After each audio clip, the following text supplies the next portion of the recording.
we've integrated breakouts. Please use the breakouts to get to know each other.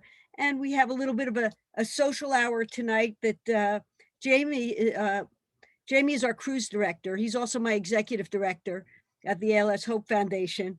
And he's going to moderate it and make it, I hope, make it fun. We want to really get some socialization going too, because you're going to be our graduating class in a day. So I want to welcome you, and I want to thank you for your interest, because we need you. And you're going to hear that from Dr. Bedlack and from everybody who's participating.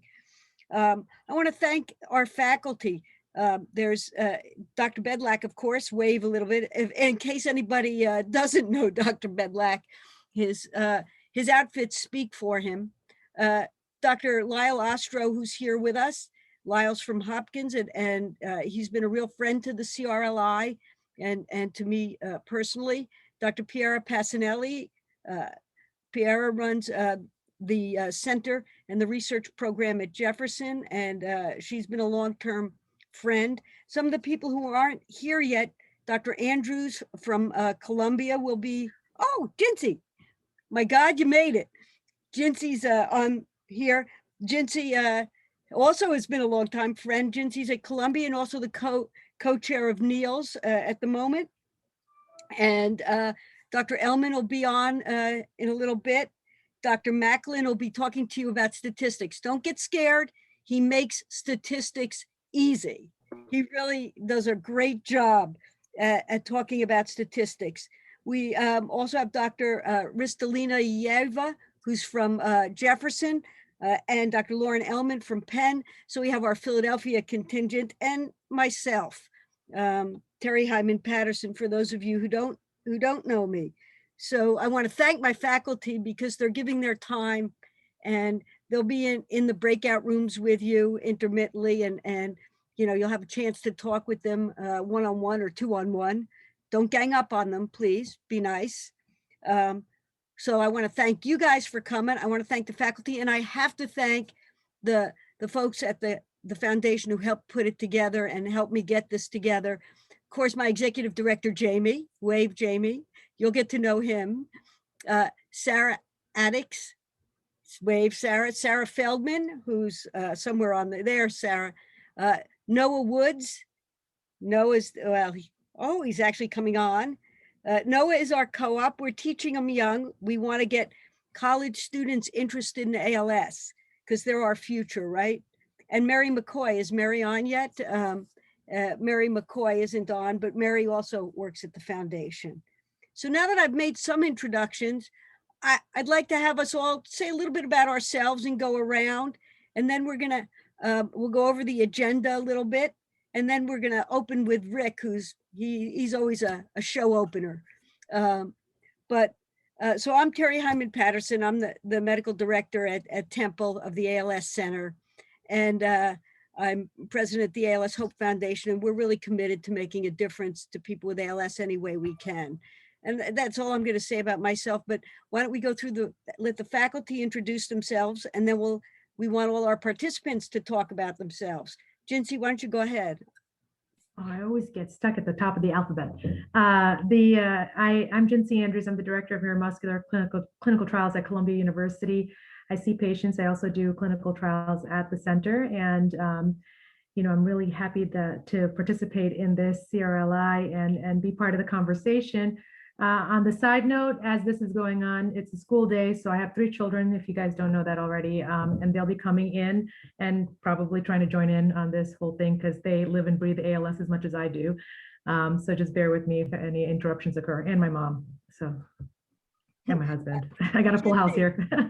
I have a funny story about kids and ALS. So growing up, I have 3 kids, and in fact, around 7:30 or 7, my 2 grandchildren, who are 1 and 3, will be arriving with my daughter.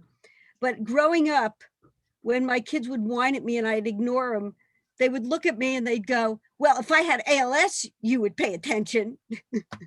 I might have heard that. Yeah, you might have heard that. Piera, would you like to say a few words?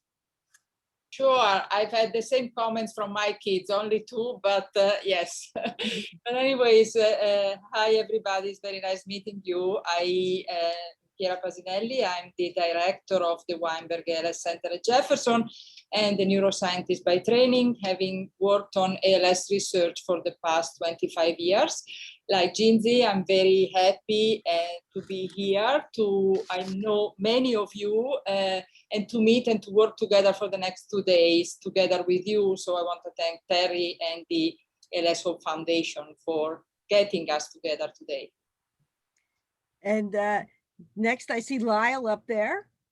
Sure, hi. So I'm Lyle Ostro. I'm a neurologist at Johns Hopkins and a researcher. I see ALS patients, I do ALS research. I also direct a postmortem tissue resource for researchers, and in fact, in a couple hours, have to jump off of this temporarily to give a talk to Niels about that. And then one thing we're going to be talking about tomorrow, one of the other hats I wear is I chair the programmatic panel for the Department of Defense ALS research program. And thanks to the unbelievable work of advocates and research ambassadors, you know, this is a program that's really flourished and been able to grow. And we include, you know, patients and caregivers, what the DoD calls consumers, in every aspect of that program, in vision setting, in peer review, in, you know, programmatic review. And it's something we're going to talk about a little bit more tomorrow. And of course, Rick. Thanks, Terry. Yeah, my name's Rick Bedlack. I'm a professor of neurology at Duke. I run the Duke ALS Clinic. And when I'm not out shopping for clothes, my main mission in life is to give people with ALS more options for living the best life and the longest life they can with this disease. And I'll tell you more about the specifics of that in a few minutes. Thanks, Rick. And so now we'd like to hear from everybody else on the call. Jamie, maybe you want to go ahead and be our ringleader here for this part. Sure. I'm Jamie. I'm the executive director of the ALS Hope Foundation. I just want to welcome everybody here. I'm so grateful that everybody's here and being a part of it. It's going to be a great couple days, and I'm excited to be here. Two quick things I wanted to let everybody know is if you want to check your email, Sarah sent over the Flip Snack. That's our program book. So it's in your email, so that way you can go page by page and go over the slides as we go along. We will also be muting everybody during the presentations, but we can, any questions you can put it in the chat and then we can ask at the end of the presentation. Or there's the reactions button at the bottom of your Zoom if you want to raise your hand as well. And we'll put that in the chat as well.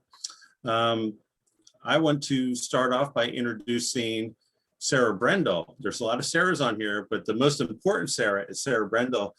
When we had our last CRLI, Sarah mentioned to me that she'd be interested in joining the next one that we have, and this is the next one, so we reached out. She was the first person I reached out to, and I've known Sarah up from the Lehigh Valley area. So Sarah, want to quickly tell us about yourself?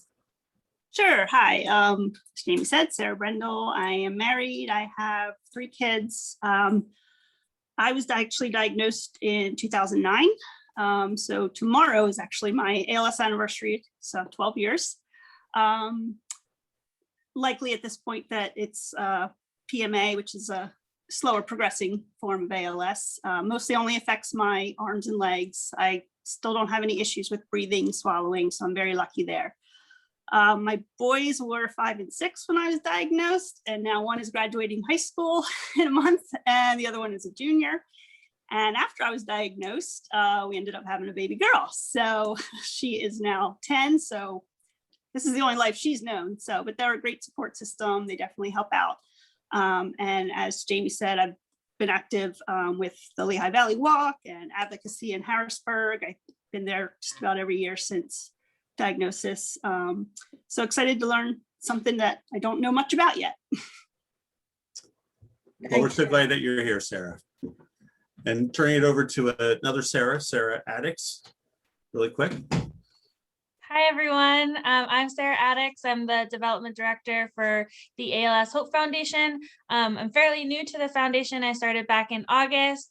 But I previously worked at the Muscular Dystrophy Association, so I'm still very familiar with ALS and other muscular diseases. But I'm excited to listen to everyone's presentation and get to learn more and get to meet all of you guys. All right. I'm going to put this guy on the spot from Penn State.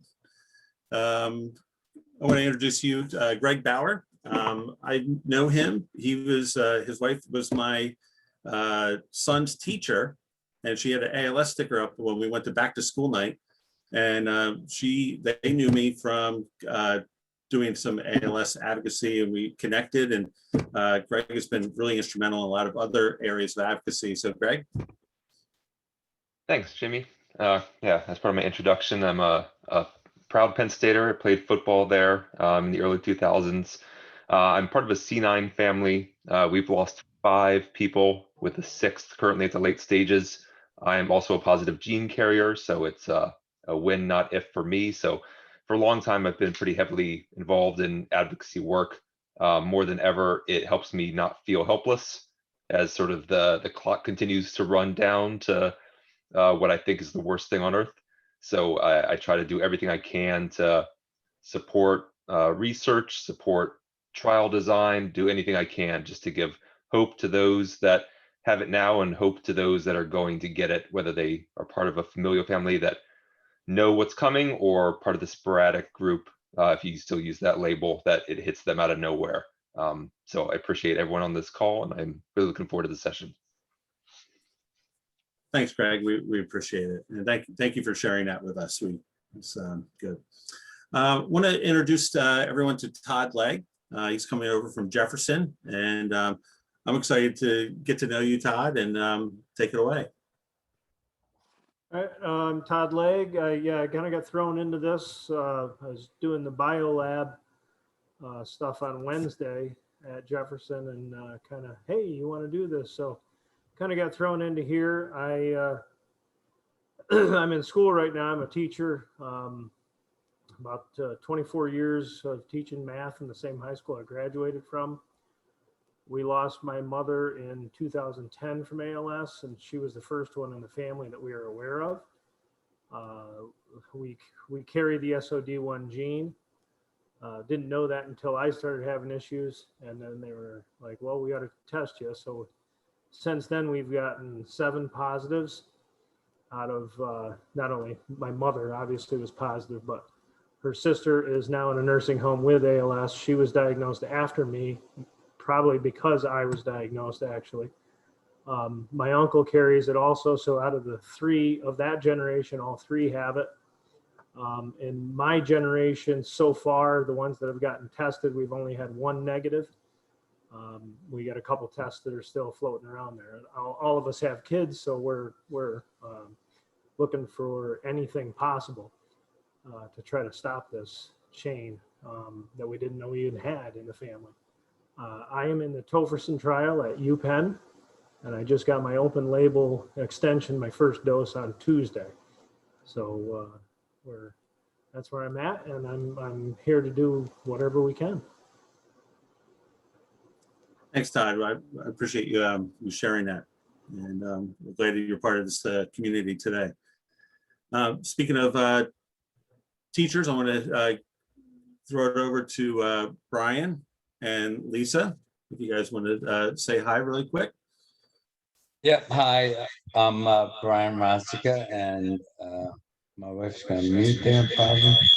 Sorry, there you go. I can't hear. And if you see me looking down, it's because I'm going to reference my dictionary and my thesaurus so I can understand half what you people are saying. I am a local guidance counselor, and I was diagnosed in December with bulbar onset ALS. First person in my family to have it. I have 3 kids, 1 high school, 1 college, 1 middle school. I'm still working remotely. I just started the Healy platform trial 3 days ago. So I'm on my 3rd day of medication and still walking upright, so that's a good thing.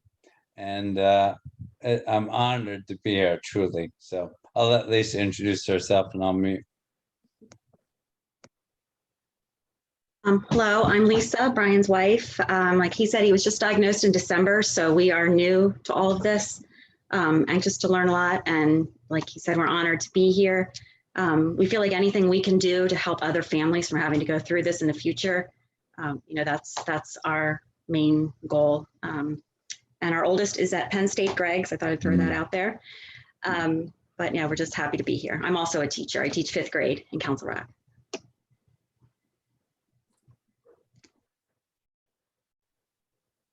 I would like to introduce Bill and Beth Fields. I tell everyone they're my favorite, but I have to actually say that they are my favorite.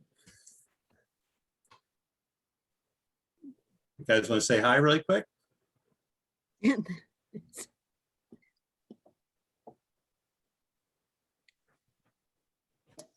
Can you unmute them, Sarah?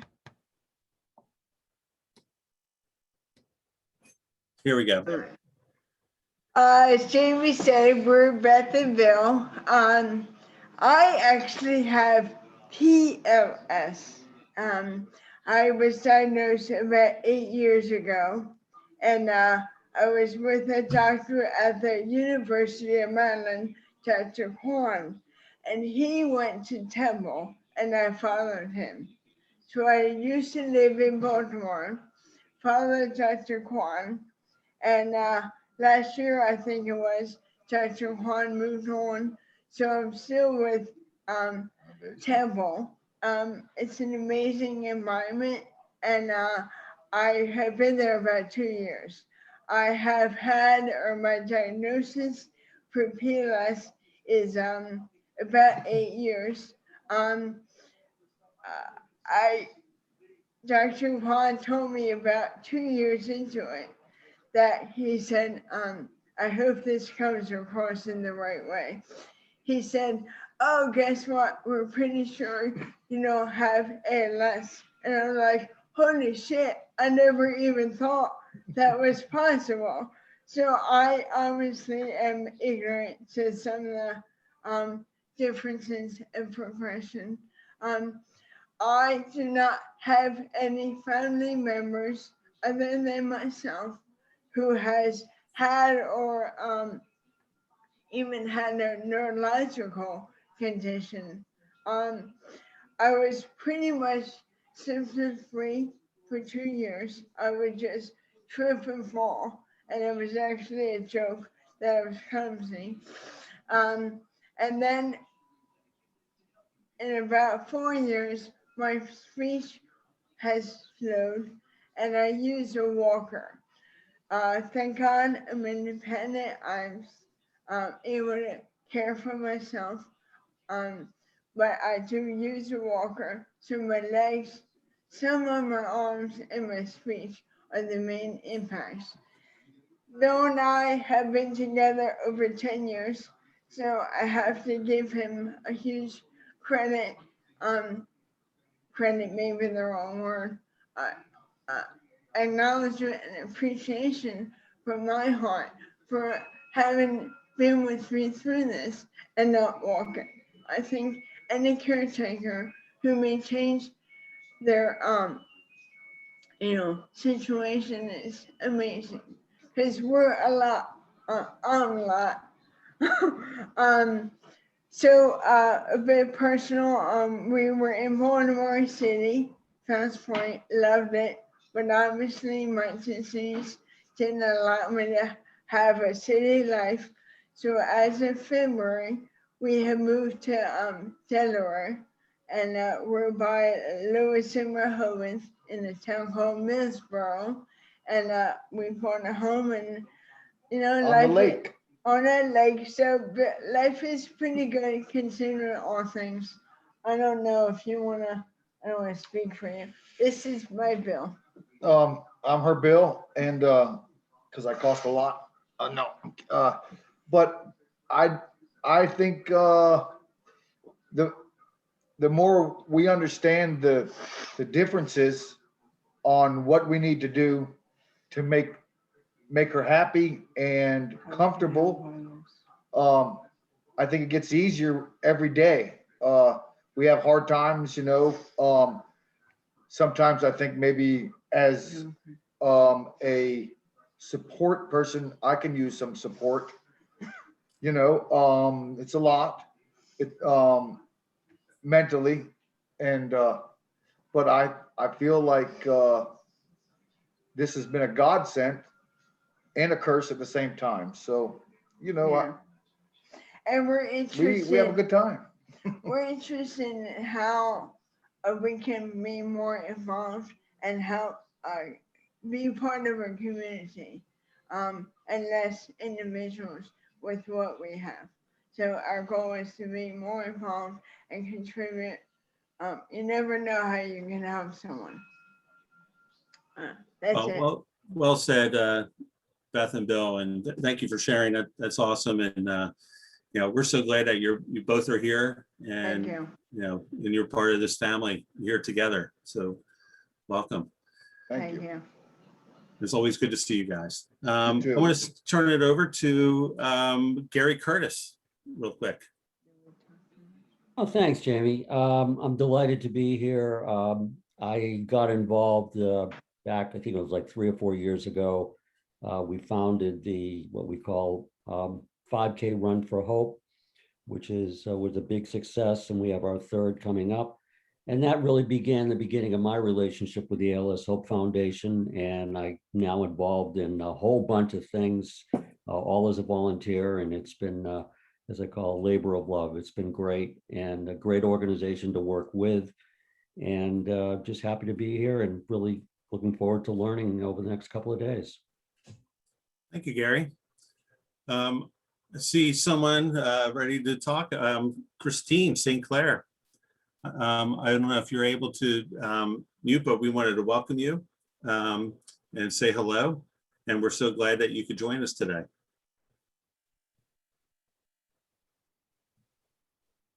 Okay. And Deb Fabricator, my good friend, how are you? Hi there. Hi, everyone. I'm Deb Fabricator from Everything ALS, one of the co-founders of Everything ALS right now. I've been given the title of Advocacy Director, not really, it's kind of a jack of all trades, and I'm also doing recruiting and orientation for our speech study. We have a Care to Cure mission. We do webinars for, actually Jamie and I collaborated on a webinar for caregivers. So Bill, you might want to watch that, and we'll be doing more. And we have every other Wednesday webinars with many of the top researchers, doctors, tech people, you know, that can offer information to people, kind of bring people who have ALS wouldn't normally get to have these people kind of in their living room, get to ask personal questions. We offer that, and we're hoping to make a difference with the research with this project we're working on now, the speech project. And anybody who has said they want to get more involved, please contact me. We'd love to have you participate in that. And it's been really, really wonderful to, especially with Jamie and the Hope ALS, that has been amazing. I think that's how we're going to move we're going to really push through this working together. I got involved in the world of ALS. I too was a teacher. There's a lot of teachers on board here, but I retired a little early when my brother was diagnosed so I could help care for him. And he passed away in 2014. And everything that I'm learning right now, and Dr. Bedlack and the other doctors on the call might or might not agree, but I don't think it's my brother's ALS anymore. I really think we're like moving forward with the research and things that, you know, might be around the corner. I know that when, you know, my brother got those terrible words, you know, go home, get your affairs in order, nothing can be done. I just don't think it's that world anymore. So I just want to take a moment to really thank all the doctors and researchers and Hope and everybody that's on the call that are working together to slay this beast, because I know I'm not going to rest till it's done. Yeah, totally agree with you, Deb. And And collaboration is a huge, piece of what we want to try to do here. And I'm so glad that we've connected and become friends. Totally. Along with Michelle. Mm-hmm. How are you? I'm on. Oh. Dr. Bedlack knows I bred 2 litters.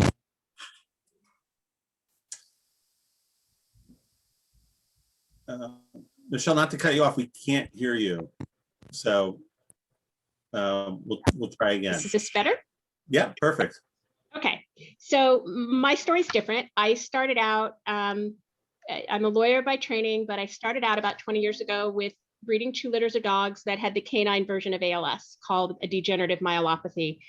And so about 2 years ago or so, I contacted Dr. Bedlack and said, hey, we've got all these dogs, can we help people? And then I ended up going to an ALS conference, and honestly, I fell in love with everybody in the community and saw kind of an unmet need. There wasn't a lot of people with a legal education. All of you guys are doing such phenomenal work, but if we can't find a way to have the FDA expedite their pathways, it's going to take a lot of people a lot longer to get access to these drugs. So I worked with Deb at Everything ALS for about a year and just left in the earlier in January because I wanted to focus exclusively on advocacy and also doing a little bit of the environmental research as well. As an aside from toxic tort area, my mother passed away of a protein misfolding disease, a rare disease called amyloidosis, and I saw the frustration with that. So there's been an odd synchronicity of bringing my past together, but I'm working on advocating for the bills, expediting the regulatory pathways, expanded access, hopefully even getting some improvements to the CDC registry, anything in the context of working with Congress and making it all easier for you guys to get drugs in your bodies. That's kind of my focus. Thank you, Michelle. We appreciate you sharing that. Want to introduce you to Sarah Feldman.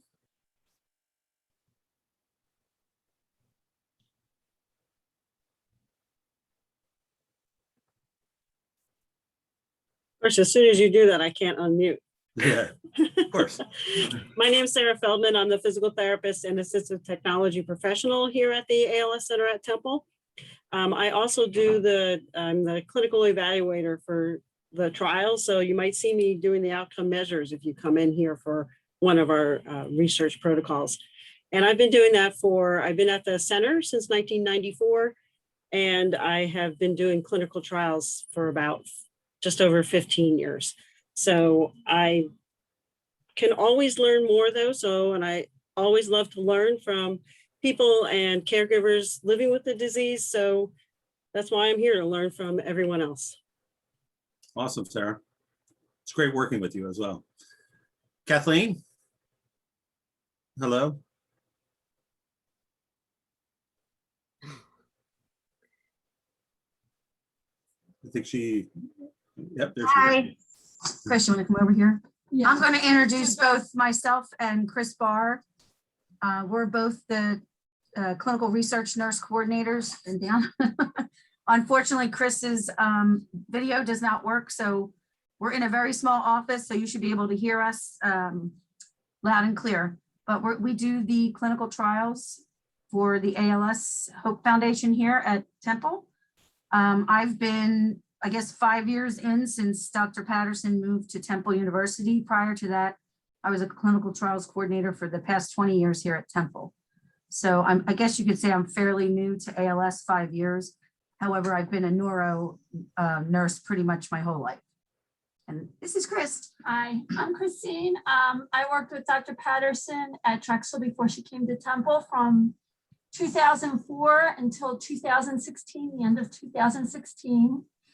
And I was able to rejoin her this past February. So it's good to be back with everybody and working with the community and keep charging forward to help figure this out and get the trials up and running and make them available to people who want to join in a trial, which is very important, you know, to have that ability here for people that are interested in doing that. So Dr. Patterson works so hard for so many years to make sure that she's able to offer patients different clinical trials that come down the pipe so we can learn way more and keep moving the ball forward. Yep. All right, thank you, Chris and Kathleen. You guys make a great team. Thank And saving the best for last, Chuck Gelman, I saw you just joining us. I don't know if you could hear us or not, but wanted to just say hello and thank you for joining. Hey, good afternoon. Not sure if you can hear me. Can you hear me okay? Yep, gotcha. Okay, yeah, I'm Charles Gelban. Call me Chuck. Originally started out with a diagnosis, or at least maybe a hope, that I had MMN. And within a year, I think the diagnosis has morphed into ALS. So anything that can be a benefit, I'm like a sponge at this point. So any and all information is welcome. Awesome. Well, we're so glad you can join us, Chuck, and welcome. So I think I got everybody. We got Donna, if Donna wants to just say hello real quick. Hi. Oh, there's Donna. Hi, introduce yourself, Donna, and then I'm Donna Harris, and I am the speech pathologist at the MDA ALS Center of Hope. I've been there for 21 years, and I'm here if anybody ever needs me. My email can be found pretty easily. Just ask Jamie. That's what we all say. Ask Jamie. Just ask Jamie. So, thank you, Jamie, for being our master of ceremonies there. I want everybody to get to know each other. We're going to have breakouts, as I said, but we're going to move into the program now. And we're going to start with Rick telling us why we need this program. So Rick, why don't you go ahead? Thank you very much. Thank you, Terry. I'm just going to change my glasses. These pink ones are fashionable, but I can't see a thing out of them. Let's see here. You must know this by heart by now. Okay. Well, hello again, everyone. Again, I'm Rick Bedlack from Duke, and I'm going to give you some background on why I thought we needed this program and how it's evolved over the years. Before I start, I just wanted to show you some of my disclosures. I do have research support from the ALS Association, the Healy Center, and Medicine Nova. And I also consult for several people, the ALS Association, Alexion, Amylyx, Biogen, Biohaven, Brainstorm, ITF Pharma, Mallinckrodt, Orphazyme, and Woolsey. Mainly, I'm on their data safety monitoring boards and trying to help them design more patient-centric research protocols. So I saw my first person affected by ALS in the late 90s when I was a resident at Duke. And you can tell that this picture comes from that era for two reasons. First, it's the only time I ever wore blue blazers. You know, I just got into Duke and it was a big place and pretty conservative and I wanted to lay low until I figured it out. And the other is the hair. That's the Jerry Seinfeld hairstyle from the late 90s. But I'll never forget that patient. I'll never forget how amazed I was by their story and by the collection of physical findings that they had. And I'll never forget how horrified I was when the attending that I was learning from came in and said, you know, we know what this is called, but we don't really know why it happens and there's not much we can do about it. You just have to go home and get your affairs in order. And I remember driving home that day and thinking this was the disease I wanted to focus on. I decided to stay at Duke and try to build a new program that would offer people options, clinical options, and a research program that would offer them some hope. And so about 10 years in, I kind of looked back over what I'd accomplished and I was pretty proud of it. I built a very large multidisciplinary ALS clinic and they're all, you know, fun, energetic, hopeful people. They indulge my crazy fashions. In fact, sometimes they even dress in the same theme as me, as you can see in this picture. I've got a second neurologist, multiple speech therapists, physical therapists, occupational therapists, respiratory therapist, a pulmonologist, a nutritionist, a rehab engineer, a social worker, a coordinator, and now 2 research nurses. And I was able to build research into this. So by collaborating with people all over the world, we were able to offer genetic studies, biomarker studies, and lots of different clinical trials. And we kind of changed the culture at Duke. We made it a destination where people from all over wanted to come. We now see about 250 new people with ALS a year, and we follow about 450 at any given time. And I thought that was about as good as anybody could do. And then I noticed something curious. Only a very small percentage of the people that I was following were actually participating in the research that I offered.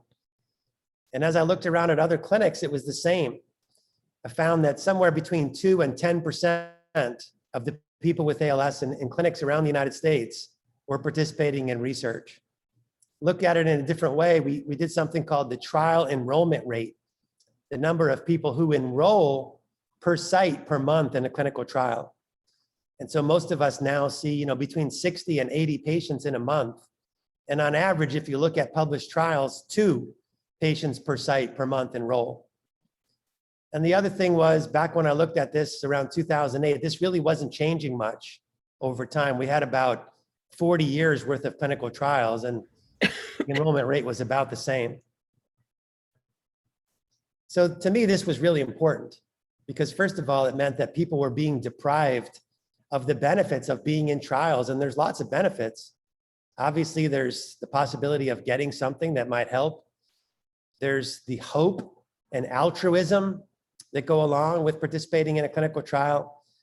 And interestingly, many different diseases have shown that people who participate in clinical trials do better medically than people who do not, regardless of whether they get the real drug or the placebo. And I'm sure you could figure out why. I mean, the hope and the altruism probably matter in terms of how people do.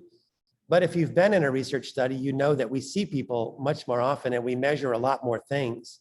And so if something is going wrong medically, we're much more likely to find it quickly in a clinical trial. Poor enrollment also means that trials take longer. They cost more. There are examples of clinical trials, even in the ALS field, that have been terminated without a definitive conclusion because of poor enrollment. And finally, if we complete a clinical trial and it works, well, if only 10% of all eligible people might have participated, how do we know that this thing works in anybody else? How do we know that it works for all the people who didn't participate? The bottom line is, until we could solve this enrollment problem, it's going to take us longer to find a cure for ALS than it should. And that's not acceptable to any of us. And so the first thing I had to do was understand why this was happening. And I tried to do that by studying what was going on in other fields that had the same problem, and by doing my own surveys, which I've published in a couple of papers. Surveys of clinicians who were offering trials and surveys of people living with ALS. And what I found was, first of all, there just weren't enough options. Even today, if you look at all the spots for all the open clinical trials in the United States, it's probably somewhere between 1,500 and 2,000 spots. And we think there's between 20 and 30,000 people living with ALS in the United States. So there's not nearly enough spots.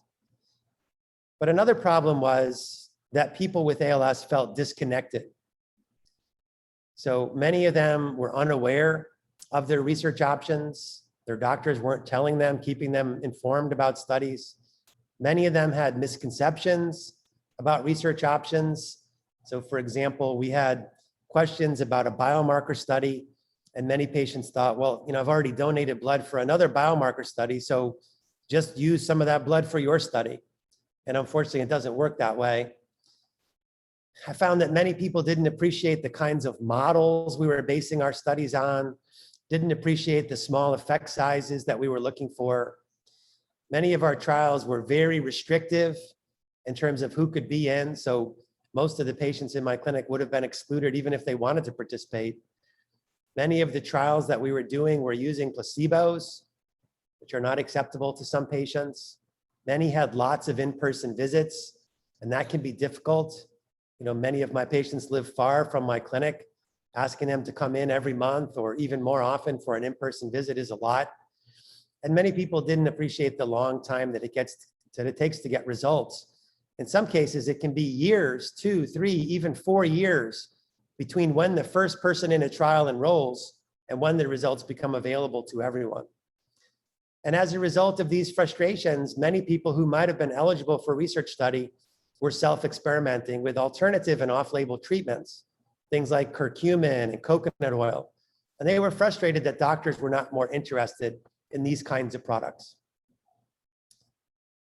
And so the next thing I did is I looked around to see what my colleagues in other fields were doing about some of these problems. And I really liked what my Parkinson's disease colleagues were doing. They had created something called Clinical Research Learning Institutes. So these were crash courses for patients and families who wanted to learn more about research and wanted to find out all the different places that they might be able to influence it. And so they typically took place over 3 days, and there were a series of specific classes. And then afterward, they held regular meetings with the people who graduated from these classes, which they called research advocates. And in those meetings, they found specific ways to connect them with some of the things that were going on in their community. And so they found ways to connect their research advocates, the sponsors, to help them develop studies that had maybe more relevant questions. They found ways to connect them with fundraisers so that they could raise more money to do more research. They found ways to connect them with studies that were open to help the sponsors maybe advertise the studies better. They found ways to help their research advocates analyze and interpret results so that the message that was crafted at the end of the study might be more understandable to everyone in the community. And finally, they found ways to get their research advocates involved with policymakers like the FDA to help them understand things from a patient perspective. And so that motivated me to try to create ALS, Clinical Research Learning Institutes. And as you know by now, we've been successful in creating these. This is number 19. So most of these have taken place in person in Clearwater, Florida. And that was a picture of the last in-person class that we had. But recently we've learned that we can do these pretty well on the internet. Terry has sponsored several of them, either on the internet or in person in Philadelphia. We've also had one in Sacramento, one in Phoenix, and one in St. Louis. And through these programs, we've now trained more than 400 patients and family members. And we call our graduates ALS Research Ambassadors. And the folks who've graduated from this program have taken it to levels that I never imagined. So they've been involved in fundraising. In fact, 2 of the people who attended one of my first clinical research learning institutes were Pat Quinn and Pete Frates. And you may remember they went on after that to start the Ice Bucket Challenge, which raised over $200 million in just 3 months. And that money went on to fund a large number of exciting new research studies that helped us to find new causes of ALS, new genes, for example. And that money actually helped to fund the AMX 0035 clinical trial, which looks very promising. Some of our research ambassadors have interacted with Congress. There's been more than 2,500 individual interactions with members of Congress. And through those, these folks have helped us to obtain and maintain funding for the National ALS Registry. They've helped us obtain and maintain funding for the DoD's ALS research program. And as you heard Michelle mention, they're currently working on some very exciting bills, which would not only fund more research, but also something called expanded access programs, which are desperately needed in ALS. And these are called the Promising Pathways Act and the Accelerating Access to Critical Therapies Act, which is also called ACT for ALS. These research ambassadors have helped us to understand how we can design more patient-centric studies. So they were invited to attend a big meeting of ALS researchers from all over the world in 2016. This was called the Arley House meeting. And out of that meeting came a paper called the ALS Clinical Trial Guidelines. And there's a whole section in there about things that we think should be done to make research more patient-centric. They've been interacting with individual researchers who are designing protocols to help make those protocols more attractive and more patient-friendly. So for example, they've helped me to develop some protocols for my ROAR program, Replication of ALS Reversals program. They've even connected with sponsors, big pharma sponsors like Biohaven and MT Pharma, and helped them change some of the protocols they had envisioned to make those more successful. They've been spreading awareness too, awareness of the importance of participating in research in general, but also awareness about specific studies. They've given more than 1,000 speeches at support groups and fundraisers around the United States. They've given more than 400 interviews. They've posted things on blogs and on websites to help clear up some of the misconceptions that can permeate through these areas. They've advised us on better ways to advertise trials ourselves. So we have a new Neil's Trials search engine. We have a person at Neil's, which is a trial concierge. So there's actually a person with a phone number and an email. If you're out there and you're trying to find a research study, and a lot of these search engines seem to be overwhelming, that person will help you. And there's a lot of just, real local grassroots efforts. So this is, one of my favorite quotes from one of our research ambassadors named Rick. I'm starting to see evidence that our efforts work. For the first time, our clinic is getting requests about clinical trials from patients.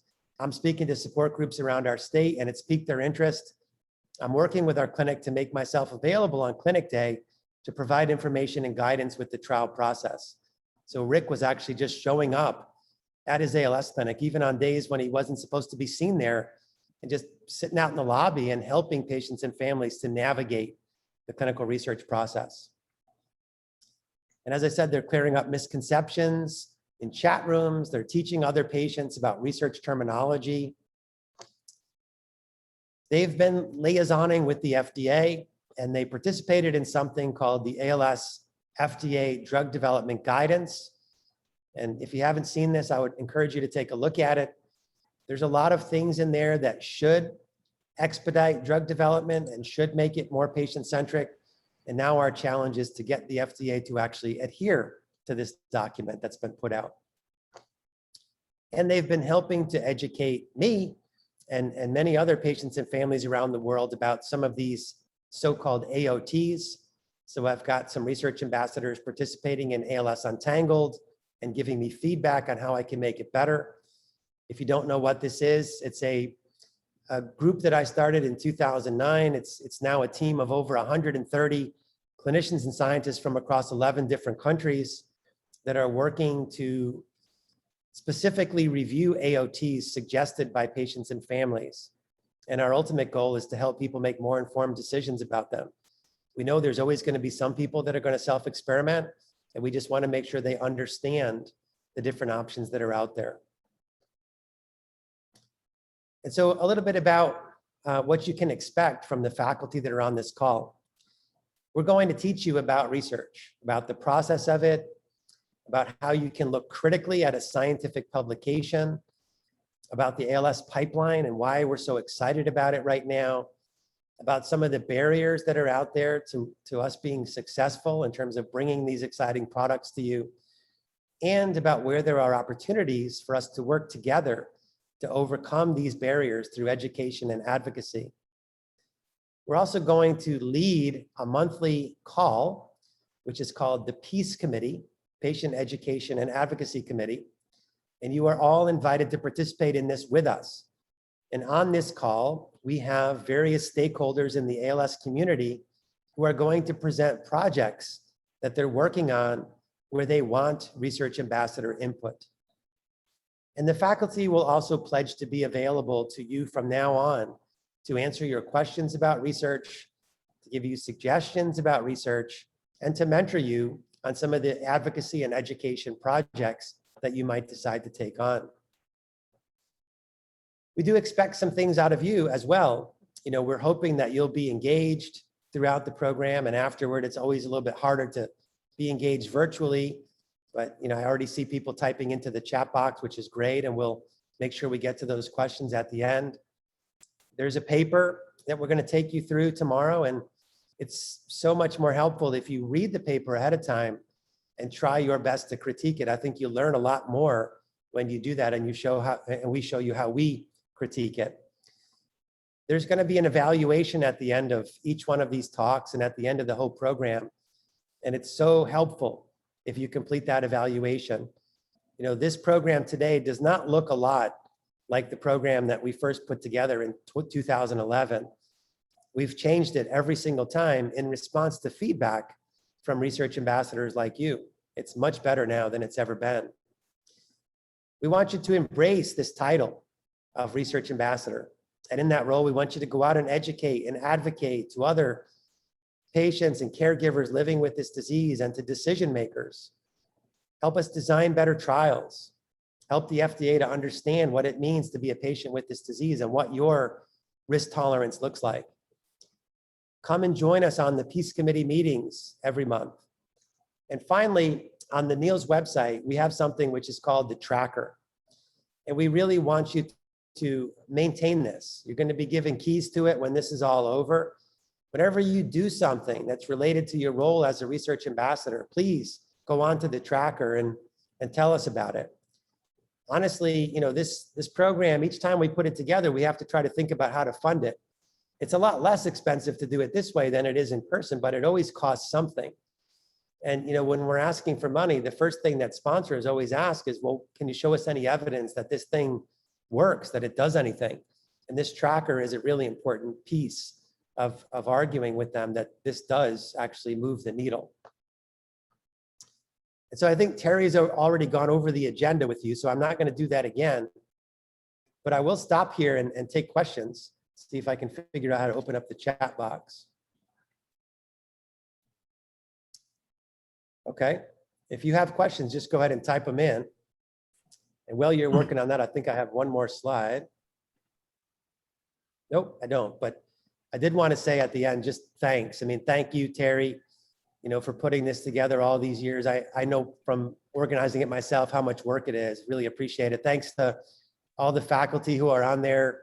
You know, we're pulled in a million directions now, especially in this pandemic.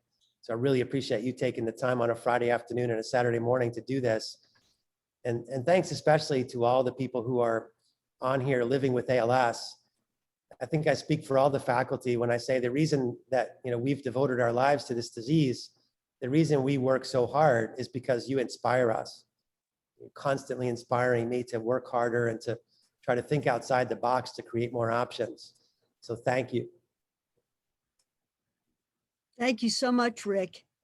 If anyone has a question and you don't feel like typing it, you can unmute and just ask it. Yeah, Ristalina has raised her hand. Oh, I'm just clapping. Clapping, that's a clap, okay. Well, yeah, and Rick is to be commended. Dr. Bedlack really developed this program and it's really made a huge difference. And let me just echo my thanks for the folks on the call living with ALS who are willing to go out there and put themselves out there and advocate and help us to make a difference, because we can't do it without you. We really can't. Thank you. So if there are no questions, deep breath, and we're going to have Dr. Pasinelli tell us a little bit about research. And I think it's important to understand that research isn't just a clinical trial, okay? Because sometimes we get that mindset. And so I've asked Piera to talk a little bit about research and what it really means. And so here we go. Thanks, Piera.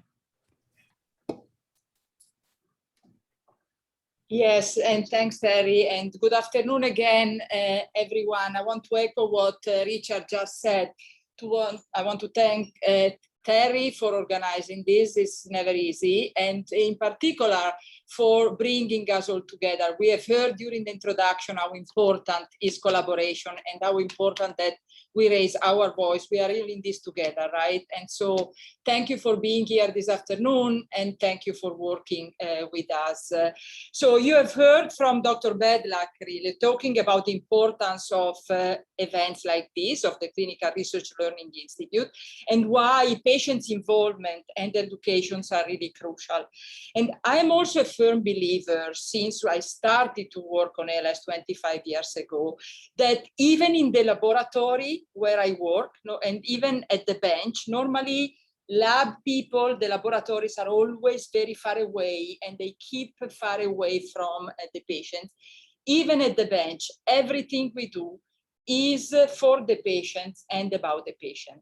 And I think it is my obligation really as a researcher to explain to the patients the ins and outs of the research process, why we still don't have a highly effective treatment, what can we do better, how does technology, how does research improve every single day so we can really do better. And even in the research laboratory, how can we work together with the patients? How can we listen to the patient's input? And it is my firm belief that an educated patient is always a happy patient. And with a disease like this, in particular, when there is really no effective treatment, understanding why is incredibly important. And today, as Terry said, I was really asked to talk about research other than clinical trials. And what I would like to do is very briefly introduce the concept of what we call translational research, which is really a bridge between the lab and the clinical trial and the clinics. And then I will go through the steps of translational research to then focus, as I said, on step number 1, which is the bench research. And I will try to show you why bench research is important, and perhaps the key really to reach our ultimate goal, which is really to develop effective treatment and specific therapy for each patient. Translational research, which is really the process that applies the knowledge from basic biology and clinical trials to techniques and tools that address the clinical medical needs. Unlike basic sciences, the translational research is specifically designed to improve health outcomes. And so we can divide translational research, as indicated here, in 4 steps, in really not a unidirectional way, but in a bidirectional way. And the way I like to describe it is really in this circular way, because again, everything starts with the patients and then with the patients, and not necessarily what we learn from basic research get successfully translated to the clinical trial. And therefore, the information that the clinical trialists give us are very important to refine our research in identifying therapeutic targets and develop effective therapies. So why is lab, and now I really focus on this, right? So why is lab research important? I think because ALS demands it, right? This is still a disease without a cure or a highly effective treatment. And so the only way to get there is through a systematic analysis of how the disease develops and how it progresses over time. And the ALS demands really bench research because it is a complex, as we have heard from all of you during the introduction, a complex and heterogeneous disease. I'm not going through if not very briefly here, but you very well know that ALS is clinically very heterogeneous. Now, patients are different in the site of onset, in the rate of disease progression, and overall in the clinical manifestation. Genetically, the disease is different, right? We know that 10% of the cases are familial, caused by a defective gene, but not all the familial cases are associated to the same gene defect. The majority of the cases, as we've heard earlier, are sporadic, and we don't know the cause, right, for the sporadic cases, but we know that among themselves, sporadic cases are different. And finally, pathologically, in post-mortem tissue, different group of patients have different pathology. And so all these differences make us believe that perhaps ALS may be the same clinical manifestation, or I would say the same diagnosis of slightly different diseases at the cellular, at the molecular level, inside the bodies. And so if we want to be effective in finding effective treatment, we need the research to tell us what are those cells doing and what those molecules are. If we think now today, the 30 people that are in this group, right, that we are at work together with ALS, then I believe that research becomes the intelligence, becomes really the CIA of our army. And research over the years has evolved, like our ability to fight a war has evolved over time. We went really from using guns to shoot against our enemy in blocks, right? To use drones to pinpoint where the precise location of our single enemy and go target it.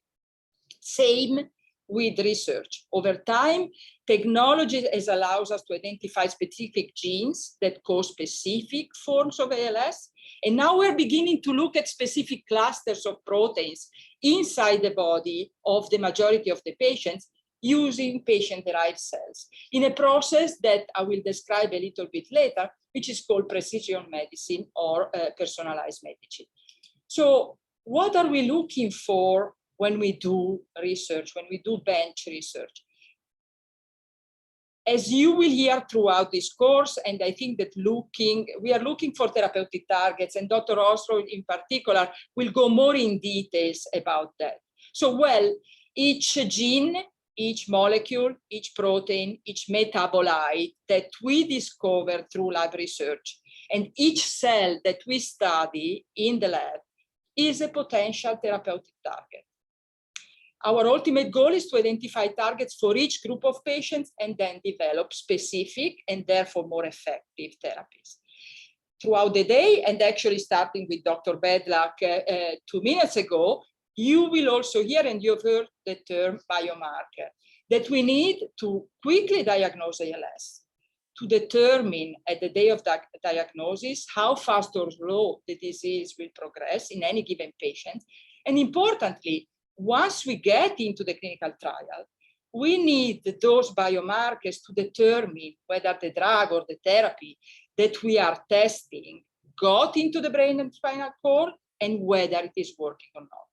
So like for therapeutic target, each gene, each protein is metabolite, each metabolite that we test in the lab, that we study in the lab, or each cell can be a potential a potential biomarker. How do we look for these therapeutic targets and biomarkers? Which tool do you use for our research? We use disease models, starting with animal and cellular model. Each has their own advantages and disadvantages. And so doing the experiment, before doing the experiment, we decide the model to use that best suits the question we want to ask. And then eventually we are going into patient-derived cells.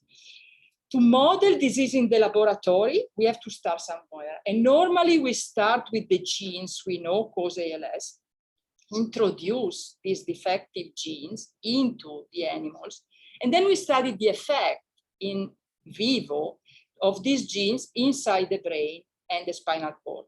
And I will give you a few examples of what we learned by studying the C9orf72 gene that we have heard Brian, I think, or Chris was his name, who has the C9orf72 gene.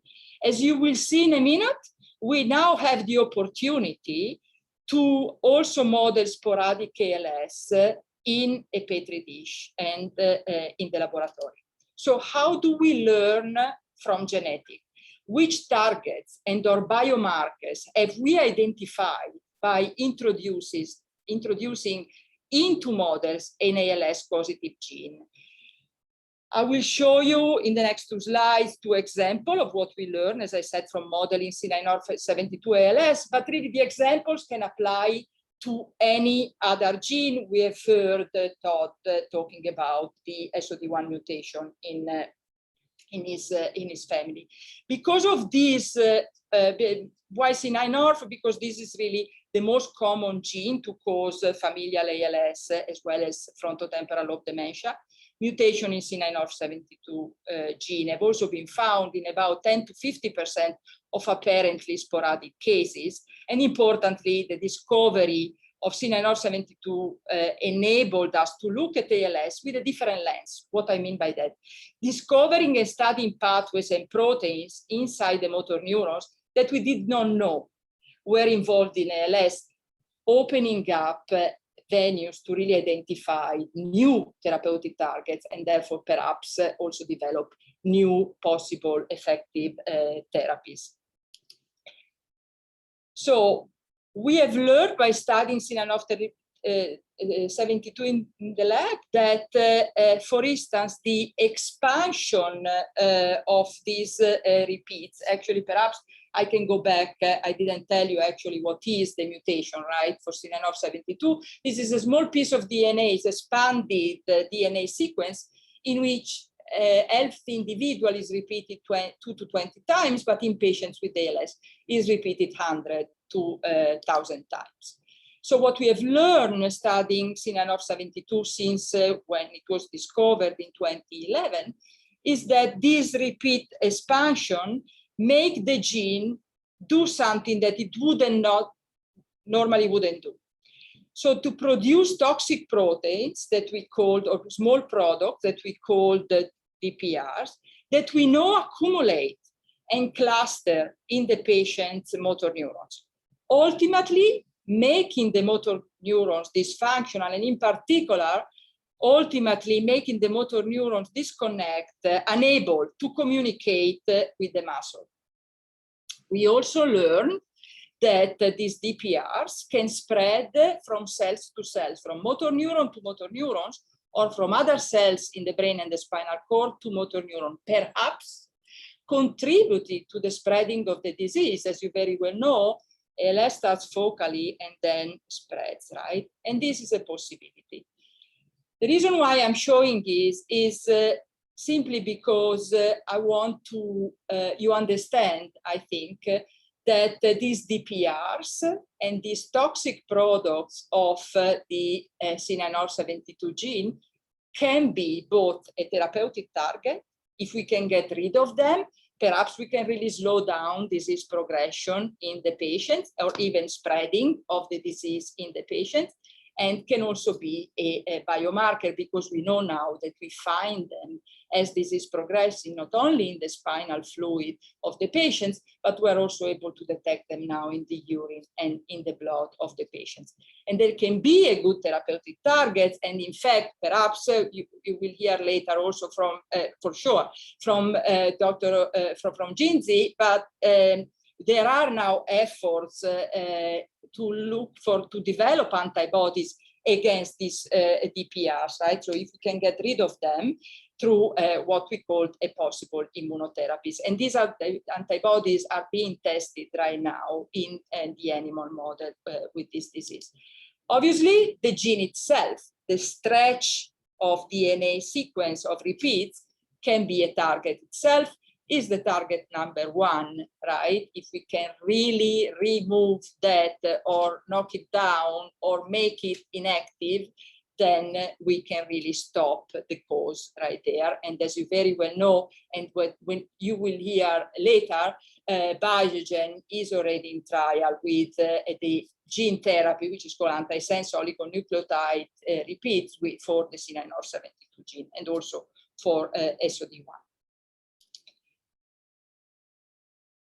So here is what we can learn from genetics, but what can we learn from the biology and from the disease cells? So the ultimate model is really the ALS in the dish. And so the ultimate model comes from the patients, allowing really to study in the laboratory the vast majority of cases for which we don't have a genetic mutation to start with. So what is this model?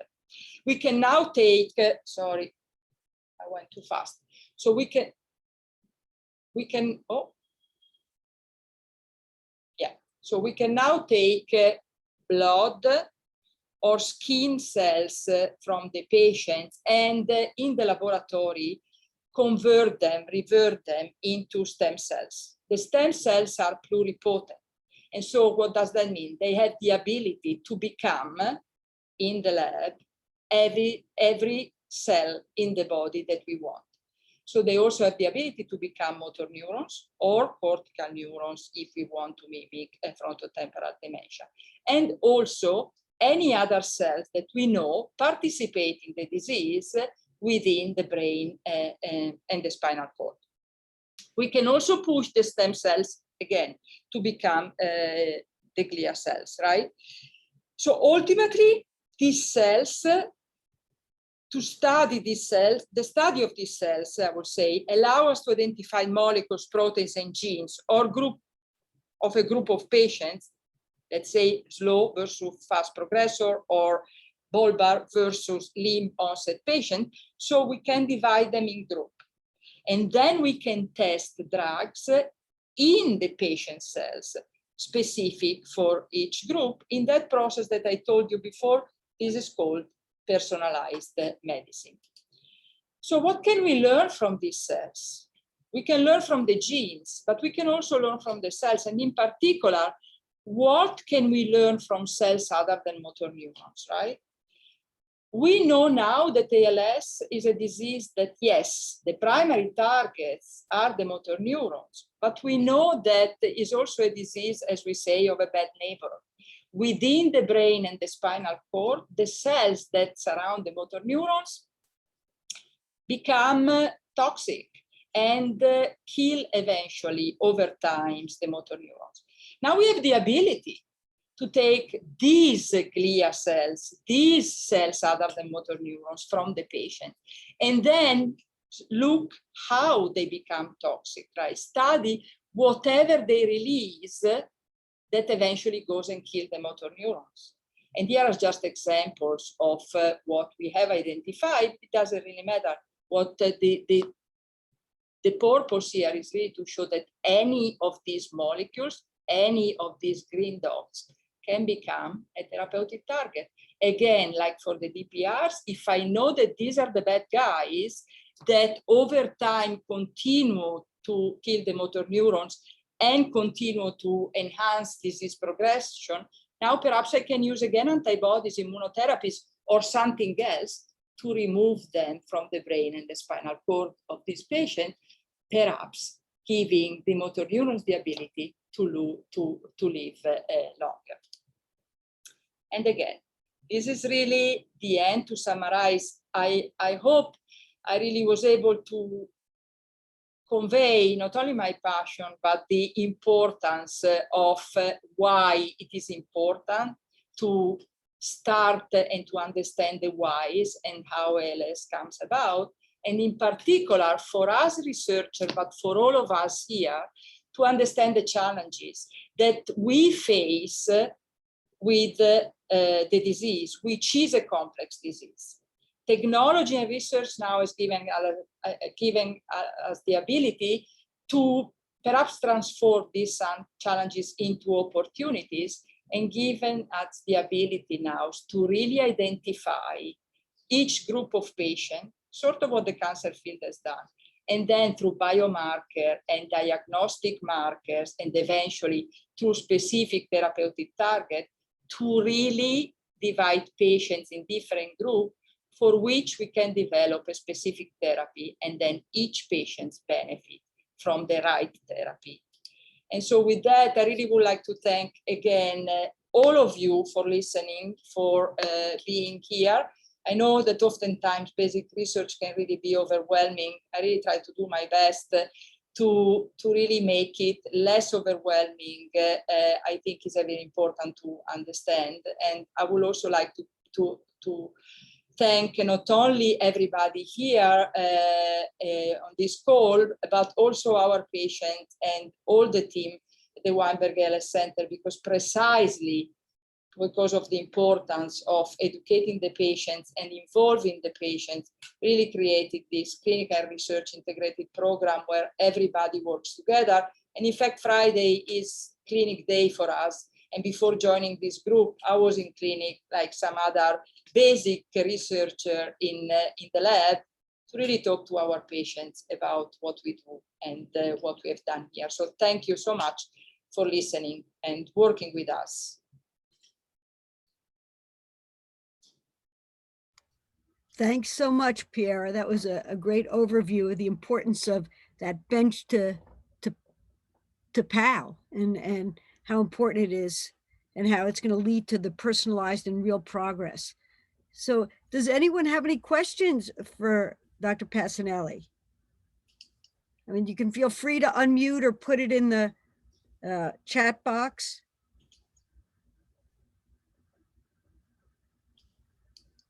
So what we're going to do next is a small group exercise. And so we're going to be put in breakout rooms, and there'll be faculty members and team members in each breakout room with you. We want you to talk about experiences you may have had with research, or if you haven't been a participant, what you think is good or bad about research, and just get a dialogue going. After that, at about 2:45, we're going to tell you to go get some coffee or something to drink. And again, you'll be in a breakout room with other pals and other participants in CRLI. And we just want you to talk. Want you to get to know each other a little better. And, you know, we're here to sort of facilitate people opening their mouths and talking. You know, obviously we don't have any trouble with that. We might make Rick go in each room with his outfit so everybody can talk about it. We'll make you put on a different coat in each room. Maybe you get some of your other clothes out there, Rick. I'm teasing, you know, Rick and I are old friends, and I love Rick. He's been just such a great colleague, you know. Actually, Rick, I really appreciate your suit, which matches the pool. And I would like to see the pool behind you, because I really think it's cool. Yeah, thank you. That's in his house, Piera. It's a beautiful house, like his outfits. I can see it. Thank you. But all kidding aside, the faculty that's here are collaborative, are just wonderful individuals, and not you know, everybody in this program has been really amazing colleagues to work with through the years. Now, somebody mentioned 25 years. I hate to tell you this, but I probably saw, you know, my first ALS clinic patient in 1982. And I started the clinic in 1984. So I think I've got that 38 years or 40 years. I don't know. I keep threatening to retire. I told my husband during COVID, when I couldn't do my hair and it was like gray, I said, I'm just going to let it go gray so people know how old I am. But you know, we want you to break the ice. We want you to talk when we get in the breakout rooms. But right now we're going to talk about research. So Sarah, if you could put us in our breakout rooms, that'd be great. And following that is our sort of coffee clatch.